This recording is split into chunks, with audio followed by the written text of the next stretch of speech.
तो क्विडिचच्या संघाचा हिरो नव्हता. तो जादूच्या केरसुणीवर स्वार होऊन उडत जाऊन काही गुण देखील मिळवत नव्हता. त्याला कुठलेही जादूचे मंत्र येत नव्हते. त्यानं कधी अंड्यातून ड्रॅगनचा जन्म झालेला बघितला नव्हता किंवा अदृश्य करणारा झगाही बघितला नव्हता. त्यानं आपले काका व मावशी म्हणजेच डर्सली पती पत्नी आणि त्यांचा लठ्ठ दुष्ट पोरगा डडली यांच्याबरोबर राहून जन्मभर फक्त दुःखच भोगलं होतं. खोली म्हणून हॅरीला मिळालं होतं जिन्याखालचं एक कपाट.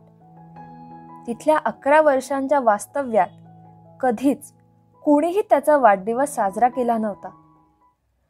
पण हे सारं चित्र एकदम पालटतं जेव्हा एक प्रचंड माणूस त्याला भेटून त्याच्या नावाचं एक पत्र देतो.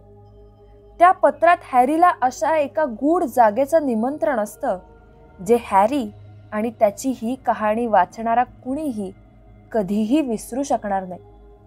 तिथेच त्याला मित्र भेटतात, हवेत खेळायचे खेळ खेळता येतात, तिथल्या सर्व वस्तूंमध्ये जादूच असते. शिवाय तिथेच आपलं नाव प्रसिद्ध करण्याची संधी त्याची वाट बघत असते. पण जर हॅरी त्या लढ्यात जिवंत वाचला तरच.